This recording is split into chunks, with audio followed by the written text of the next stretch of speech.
Although, Ben, I mean, the way you set it up in terms of this undisprovable idea that the hyperscalers may have to throttle back on spending, it kind of counters the idea that Nvidia was sheltered from the troubles of the hyperscalers or the burdens on them or the worse earnings, kind of quality of those companies, because Nvidia down the road is going to be subject to whatever vulnerabilities show up in those business models.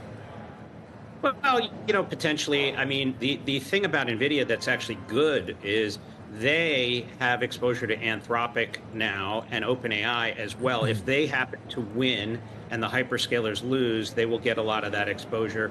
Obviously, sovereign AI is in the early innings. Governments have to invest in this. They can't let all these LLMs and whatever, run their lives, especially certain nations. So I think that Nvidia, obviously has a lot of other potential levers. I think, though, in general it's very hard right now for the buy side to, in their mental DCF, underwrite the cash flows for Nvidia's customers in the 2030s. Nobody knows. And so I think that as we figure out what's happening with agents, though, it's so explosive what we've seen since the launch of OpenClaw. Like, I know it sounds like hyperbole sometimes when Jensen says it, but the amount of compute that these agents are going to consume, and the TAM is really labor, guys. So a lot of people say, oh, the TAM is really this CapEx. The TAM is labor, and it's really scary. And Jensen has to thread a needle on that, of course. But like, if you look at all the labor and the trillions of labor that can transfer to software and tokens, NVIDIA is still going to benefit from that. Now, the question is, how do we get from point A to point B along the way? And there's a lot of doubt. But if you look at the TAM of labor and how much has to shift to NVIDIA's market cap, it's still pretty overwhelmingly good. Right. Well, it's interesting how you put that in terms of him threading the needle and not saying that we're going to have a jobs apocalypse. Something else he seemed to do, and I'm curious to get your point. I know you don't cover a lot of software companies or software related, but you cover a few. He's basically defending and saying, no, they're not going to be impacted. In fact, their business is going to be just fine. Do you agree with that? Sort of. No, I don't really agree with that. I think that if you parse his words, look, we've been saying AI could eat software for a couple of years now, and we've been on your network, and we're obviously seeing a dead cat bounce right now, and that's understandable because everybody had the same trades on for the near term. But I think that if you really think about it, he's saying the tools won't go away, like Cadence and Synopsys, tools won't go away. But if you thread the needle on what he's saying software moves to tokens, okay? Software moving to tokens means we're moving to a consumption model, not a seat model. Are you telling me that all these SaaS guys are going to make that transition to consumption and outcomes without missing a few quarters? Are you kidding me? So this is a really tough transition for the SaaS guys as the economics go to consumption that's going up and to the right and towards the semis guys. Volatility you're seeing post NVIDIA earnings. Yeah, we are seeing the shares kind of pull back here, down about 3.5%. This is exactly what we've seen over the last couple of quarters. So this is actually not really that surprising. I think what you are seeing right now is a readjustment in the options positioning, not only for NVIDIA, a lot of those call options as well as those put options are now being closed out, kind of unlocking a little bit of that pressure. And you're having the same actually happen with the S&P 500 as well as the NASDAQ options. We are going to see a kind of a rebalancing day in the options front. Today, we also have Friday's expiration to be mindful of here, but not really too concerned about where the market is at. If you're looking at the market breadth overall, we are still seeing more stocks in the green than in the red for the S&P. The earnings from NVIDIA was great, obviously. The guidance was also great, but the market is now kind of used to NVIDIA having these beat and raise type of quarters, and they would love to see something more. But I think, once again, it kind of became a little bit more of a non-event and more of a premium sellers type of an event rather than premium buyers, especially to the call side. So overall, we're just kind of seeing a realignment Keep your eye out on the software names, though. Software is actually doing relatively well today. CRM, Salesforce, pushed to the downside after their earnings announcement. It's now up 3%. If we look at Workday, their earnings announcement the other day was not really that great. Workday's up another 5.5% today as well. So you are seeing a rotation, Microsoft catching a bid as well. There's a lot that's actually happening under the hood. Even though the headline might seem a little bit scary, I think this is actually the best thing that you could actually have for an index trader that's looking for an upside move. Unlock some of this options gamma pressure that we've been seeing over the last couple of weeks. Let the market kind of float a little bit freely. I think that's what we're getting right now. Great earnings, but not great enough for the street, still seems. Yeah, I mean, this is sort of, I feel like, a very recurrent narrative now, that you go into these earnings and it's always that, yeah, Nvidia is going to beat the consensus on Wall Street. It's not going to top the loftiest of projections, and then investors are going to be disappointed. And that's exactly what we're seeing this time around. But just in terms of the numbers, so they're saying that the fiscal first quarter sales are going to be about $78 billion. That was ahead of, as I said, analyst projections. The average was for 72.8. So quite a big gap there, but the loftiest was around $80 billion, so you're just shy of that. In terms of what we saw in the fourth quarter, again, the numbers were strong here. You can see there, well, that's the first quarter forecast, but also in the fourth quarter as well, revenue climbing 73%, coming in just over $68 billion. Profit, $162 a share. Again, that's better than what analysts had been projecting. In terms of where this money is coming from, of course, it's really that data center unit. It continues to be the major driver. Actually, we saw a little bit of weakness in the gaming division, which is interesting because revenue or sales there fell a little bit short of projections, which probably would have been a big deal a few years ago. But you're talking about $4 billion of revenue versus $60 billion plus for the data unit side. So it just very much pales in comparison, of course. Yeah, the law of big numbers. And, the relationship of the markets and the stock has certainly changed over the last 4 quarters. Talk to us about China and what their assumptions remain, or have they changed their assumptions in the China business?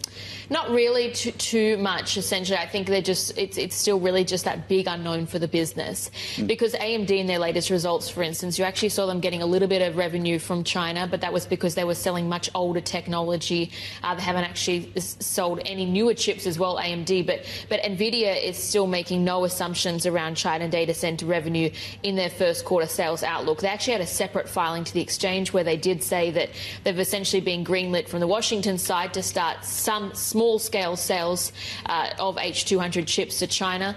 But I think the big caveat here is exactly still around how Beijing responds and will they allow companies to make these purchases. So, yeah, as Nvidia said in their earnings to date, they haven't generated any revenue under the H200 licensing program, and they don't know yet whether any imports will be allowed into the country as well. We've seen the street's reaction here coming from investors. We've run through the technical reaction and what we're seeing here with KG and Nate Peterson, but just talk us through what the sell side is saying about that.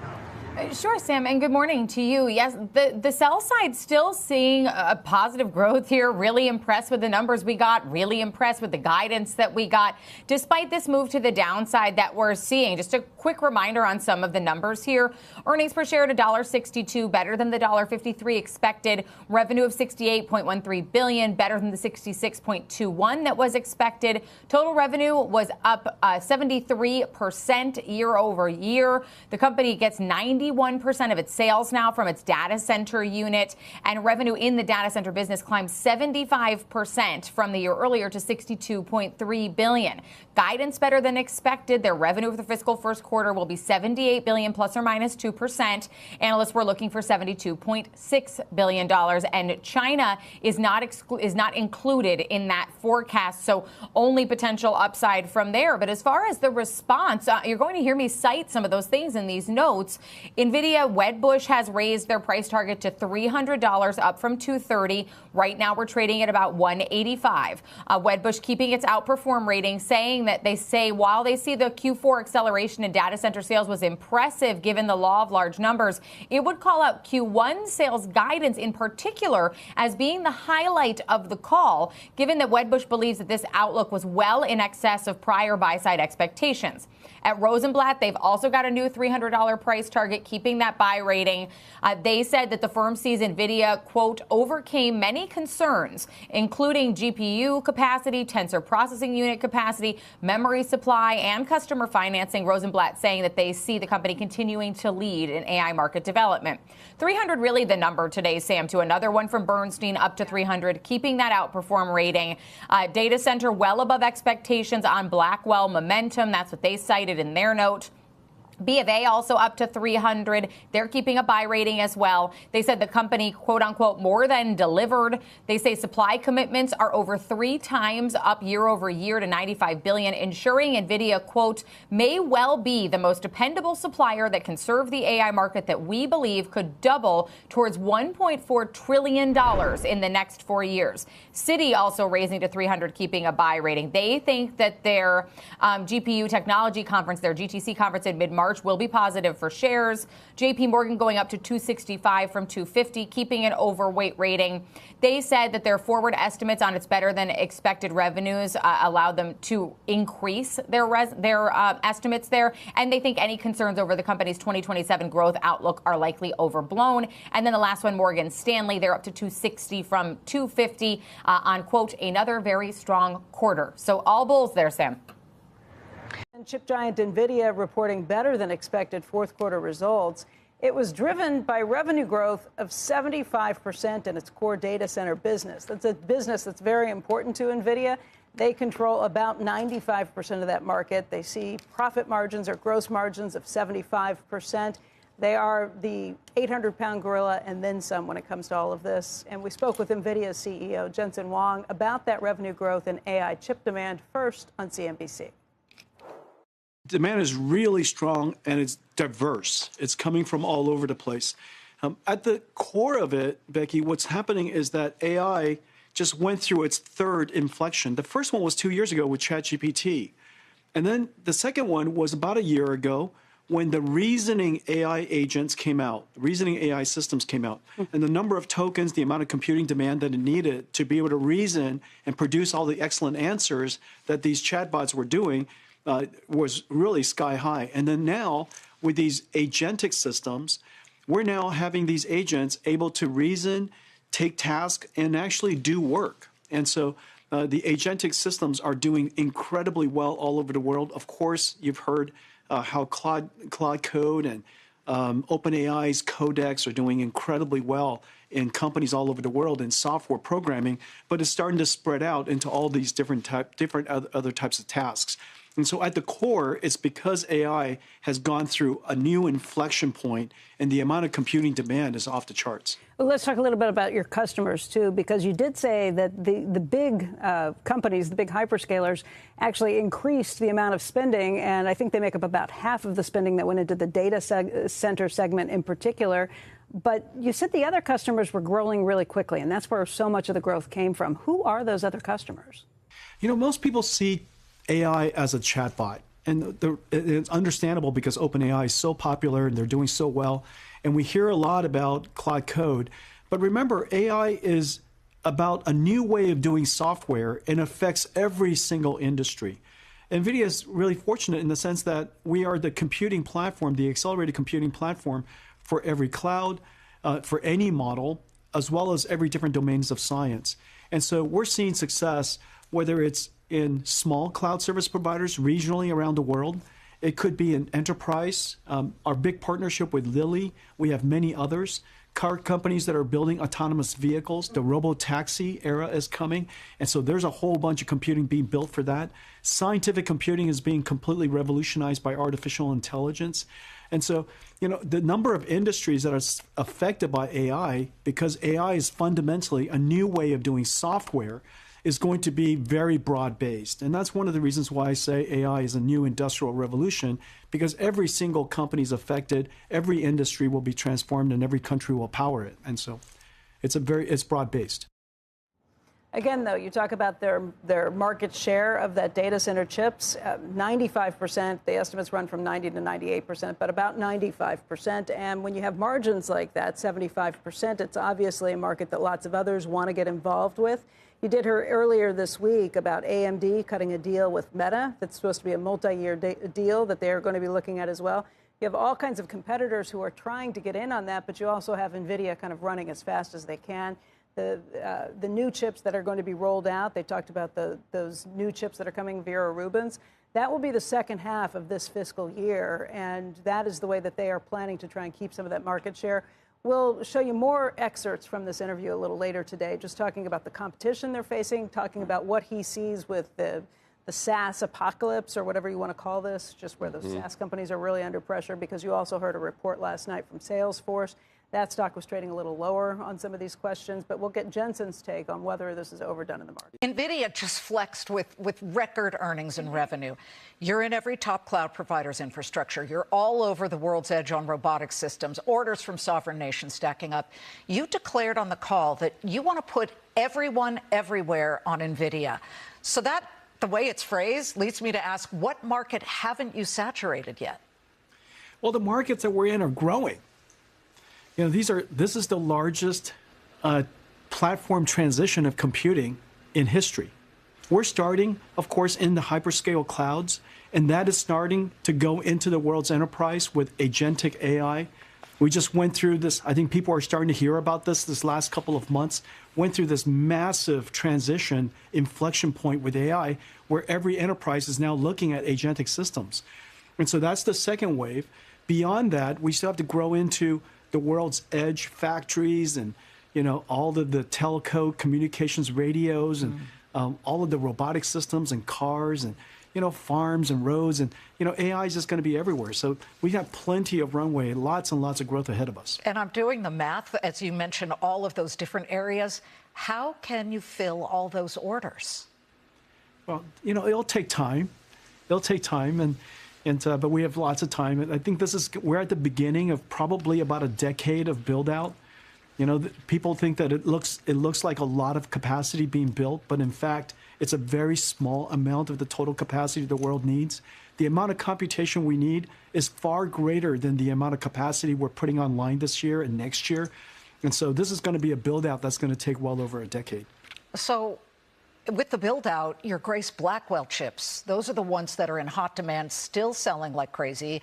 I saw in Q4, Grace Blackwell systems accounted for 2/3 of $62 billion in data center revenue.